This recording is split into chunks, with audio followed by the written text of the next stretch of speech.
అందరికీ praise తెలాడండి. 1 year Bible completion అనే పవిత్ర ప్రయాణంలో నాతో కలిసి వస్తున్న అందరికీ సుస్వాగతం.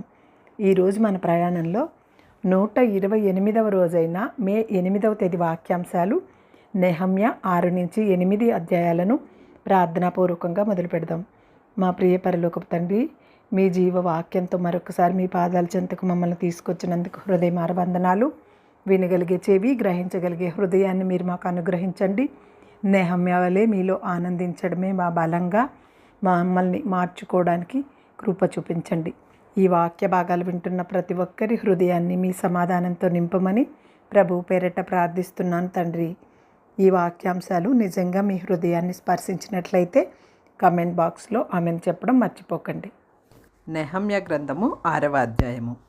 నేను ఇంకను గుమ్మములకు తలుపులు నిల్పక ముందుగా దానిలో బీటలు లేకుండా సంపూర్ణముగా గోడను కట్టి ఉండగా సన్బల్లట్టును, టోబియాయును, అరబీయుడైన గెషోమును, నా శత్రువులలో మిగిలిన వారును విని, సన్బల్లట్టును గెషేమును నాకు ఏదో హాని చేయుటకు ఆలోచించి ఏనో మైదానమందున్న గ్రామములలో ఒకదాని దగ్గర మనము కలుసుకుందుము రండని నా వద్దకు వర్తమానం పంపిది.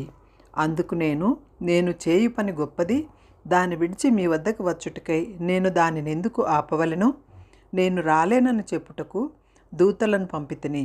వారు అలాగున 4 మారులు నా వద్దకు వర్తమానం పంపగా ఆ ప్రకారమే నేను మరలా ప్రత్యుత్తరం ఇచ్చి తిని. అంతటా 5వ మారు సన్నల్బటు తన పనివాని ద్వారా విప్పి ఉన్న ఒక పత్రికను నా వద్దకు పంపెను. అందులో వారిపైన రాజుగా ఉండవలెనని నీవు ప్రాకారమును కట్టుచున్నావనియు, ఈ హేతువు చేతనే నీవును యూదులను రాజు మీద తిరుగుబాటు చేయనట్లుగా నీవు ఆలోచించుచున్నావనియు, యూదులకు రాజుగా ఉన్నాడని నిన్ను గూర్చి ప్రకటన చేయుటకు యెరూషలేములో ప్రవక్తలను నీవు నియమించితివనియు మొదలగు మాటలను రాజునకు ఈ సంగతులను తెలియనగుటకై యోచన చేసేదను రండనియు, ఈ సంగతి అన్యజనుల వదంతి అనియు దానిని గెషెము చెప్పుచున్నాడనియు వ్రాయబడిను. ఈ పని చేయలేనంత మేము అసక్తులము అగుదమనుకొని వారందరూ మమ్మను బెదిరింపజూచిరి. కానీ నేను ఇటువంటి కార్యములను మేమెంత మాత్రమును చేయవారము కాము. వీటిని నీ మనస్సులో నుండి నీవు కల్పించుకొంటివని అతని వద్దకు నేను వర్తమానం పంపితిని. దేవా, ఇప్పుడు నా చేతులను బలపరచుము. అటు తరువాత మెహేతబేలునకు పుట్టిన దేలాయా కుమారుడైన షమయా యొక్క ఇంటికి వచ్చి తిని. అతడు బయటకి రాకుండా నిర్బంధింపబడెను. అతడు రాత్రి కాలమందు నన్ను చంపుటకు వారు వచ్చెదరు గనుక దేవుని మందిర గర్భాలయములోనికి మనము పోయి తలుపులు వేసుకొనదము రండని చెప్పగా, నేను నా వంటి వాడు పారిపోవచ్చునా? ఇంత వాడనైన నేను నా ప్రాణమును రక్షించుకొనుటకైనను గర్భాలయమున ప్రవేశించవచ్చునా? నేను అందులో ప్రవేశింపనంటిని. అప్పుడు దేవుడు అతని పంపలేదనియు, టోబియాయును సన్బల్లట్టును అతనికి లంచమిచ్చినందున నా విషయమై ఈ ప్రకటన చేసిననియు తేటగా కనుగొంటిని. ఇందువల్ల నాకు భయము పుట్టగా నేను అతడు చెప్పినట్లు చేసి పాపములో పడుదునని అనుకొని నా మీద నిందమోపినట్లుగా నన్ను గూర్చి చెడు వార్త పుట్టించుటకు వారతనికి లంచమిచ్చి ఉండిరి. నా దేవా, వారి క్రియలను బట్టి టోబియాను నల్బట్లటును నన్ను భయపెట్టవలనని కనిపెట్టి ఉన్న ప్రవక్తలను నోవేద్య అను ప్రవక్తిని జ్ఞాపకం చేసుకొనుము. ఈ ప్రకారముగా ఏలూలు మాసము 25వ దినమున అనగా 52 దినములకు ప్రాకారమును కట్టుట సమాప్తమాయెను. అయితే మా శత్రువులు ఈ సంగతి వినినప్పుడు మా చుట్టూ నుండు అన్యజనులందరూ జరిగిన పని చూచినప్పుడును వారు బహుగా అధైర్యపడిరి. ఏలయనగా ఈ పని మా దేవుని వలన జరిగిందని వారు తెలుసుకొనిరి. ఆ దినములలో యూదుల ప్రధానులు టోబియా వద్దకు మాటిమాటికి పత్రికలు పంపుచూ వచ్చిరి. అతడును వారికి పత్రికలు పంపుచుండెను. అతడు ఆరాహు కుమారుడైన షెకన్యాకు అల్లుడు. ఇదియుగాక మహానాను అని అతని కుమారుడు బెరక్యా కుమారుడైన మెషుల్లాము కుమార్తెను వివాహం చేసుకుని ఉండెను. కనుక యూదులలో అనేకులు అతని పక్షమున నుండెదమని ప్రమాణము చేసిరి. వారు నా ఎదుట అతని గుణాతిశయములను గూర్చి మాటలాడుచూ వచ్చిరి. నేను చెప్పిన మాటలు అతనికి తెలియజేసిరి. నన్ను భయపెట్టుటకే టోబియా పత్రికలు పంపెను. నెహమ్యా గ్రంథము 7వ అధ్యాయము. నేను ప్రాకారమును కట్టి తలుపులు నిలిపి ద్వారపాలకులను, గాయకులను, లేవీయులను నియమించిన పిమ్మట నా సహోదరుడైన హనానీకిని, కోటకు అధిపతి అయిన హసన్యాకును యెరూషలేము పైన అధికారమిచ్చి తిని. హనన్య నమ్మకమైన మనుష్యుడు, అందరికంటే ఎక్కువగా దేవుని ఎదుట భయభక్తులు కలవాడు. అప్పుడు నేను బాగుగా పొద్దెక్కు వరకు యెరూషలేము యొక్క గుమ్మముల తలుపులు తీయకూడదు, మరియు జనులు దగ్గర నిలువబడి ఉండగా తలుపులు వేసి అడ్డగడియలు వాటికి వేయవలెననియు, ఇదియుగాక యెరూషలేము కాపురస్తులందరూ తమ తమ కావలి వంతులను బట్టి తమ ఇండ్లకు ఎదురుగా కాచుకొనుటకు కావలి నియమింపవలెననియు చెప్పి తిని. అప్పటిలో ఆ పట్టణము మిగిల విశాలముగాను పెద్దదిగాను ఉండెను గాని దానిలో జనులు కొద్దిగా ఉండిరి. ఇండ్లు ఇంకా కట్టబడలేదు. జనసంఖ్య చేయునట్లు నా దేవుడు నా హృదయములో తలింపు పుట్టింపగా ప్రధానులను, అధికారులను, జనులను నేను సమకూర్చితిని. అంతలో ముందు వచ్చిన వారిని గూర్చి వంశావళి గ్రంథము నాకు కనబడెను. అందులో వ్రాయబడిన వంశావళులు ఇవి: జెరుబ్బబేలు, యేషువ, నెహమ్య, అజర్య, రయమ్య, నహమాని, మొర్దుకై, బిల్షాను, మిస్సరేతు, బిగ్వై, నాహూము, బయానా అనువారితో కూడా బాబేలు రాజైన నెబుకద్నెజరు చేత చెరలోనికి కొనుపోబడి తిరిగి యెరూషలేమునకు, యూదా దేశమునకును తమ తమ పట్టణములకును వచ్చిన వారు వీరే. ఇశ్రాయేలీయుల యొక్క జనసంఖ్య ఇదే. అది ఎలాగనగా పరోషు వంశస్థులు 2170 మంది, షెపట్య వంశస్థులు 372, అరాహు వంశస్థులు 652, యేషువ వంశస్థులు యెహోవా సంబంధులైన బహమ్మాయితో వంశస్థులు 218 మంది, ఏలాము వంశస్థులు 1254, జత్తు వంశస్థులు 845, జక్కై వంశస్థులు 760 మందియు, బిన్నాయి వంశస్థులు 648, బేబై వంశస్థులు 628, అద్గాద వంశస్థులు 2322, ఆదోనికాము వంశస్థులు 667, బిగ్వై వంశస్థులు 2067, ఆదీను వంశస్థులు 655, హిజ్కియా బంధువైన ఆటేరు వంశస్థులు 98, హూషూరు వంశస్థులు 328, బేజయ వంశస్థులు 324, హారిపు వంశస్థులు 112, గిబియోను వంశస్థులు 19, బెత్లెహేము నొటోఫా వారు 128, అనాతోను వారు 128, బేతర్జావెత్తు వారు 42, కిర్యత్యారీము, కెఫీరా, బెయేరోతులను వారు 743, రామా గెబల వారు 621, మిక్మష్ వారు 122, బేతేలు హాయిల వారు 123, రెండవ నెబో వారు 52, రెండవ ఏలాము వారు 1254, హారిము వంశస్థులు 320 మందియు, ఎరికో వంశస్థులు 3045, లోదు, హదీదు అని వారి వంశస్థులు 721, శెనాయ వంశస్థులు 3930 మందియు, యాజకులలో యోవాషు ఇంటివారైన యెదాయా వంశస్థులు 973, ఇమ్మేరు వంశస్థులు 1082, పషూరు వంశస్థులు 1247, హారిము వంశస్థులు 1017, లేవీయులైన యేషువ, హోదబ్య, కద్మియేలు అని వారి వంశస్థులు 74, గాయకులైన ఆసాపు వంశస్థులు 148, ద్వారపాలకులైన షల్లూము వంశస్థులు, ఆటేరు వంశస్థులు, టొల్మను వంశస్థులు, అక్కూరు వంశస్థులు, హటీజ వంశస్థులు, శోబాయి వంశస్థులు 138, నెతీనియలైన జీహా వంశస్థులు, హషూప వంశస్థులు, టబ్బాయత్ వంశస్థులు, కేరోను వంశస్థులు, సియాహా వంశస్థులు, పాదోను వంశస్థులు, లెబానా వంశస్థులు, హబాగా వంశస్థులు, సెల్మయి వంశస్థులు, హానాను వంశస్థులు, గిద్దేలు వంశస్థులు, గెహరు వంశస్థులు,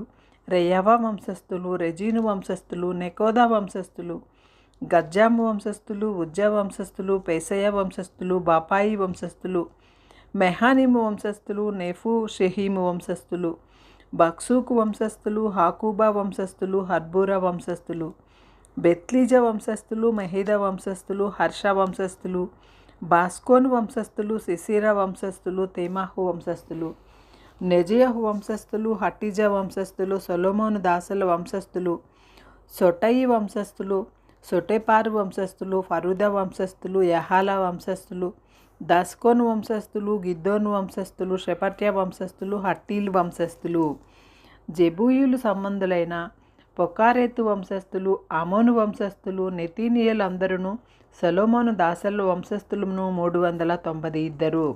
తెల్మెలహు, తెల్హర్ష, కెరూబు, ఆదోను, ఇమ్మోరు మొదలైన స్థలముల నుండి వచ్చిన వారు తాము ఇజ్రాయేలీల సంబంధులో కారో తెలుపుటకు తమ ఇంటి పేరులైన తమ వంశావళి పత్రిక అయినను కనుపరచలేకపోయిరి.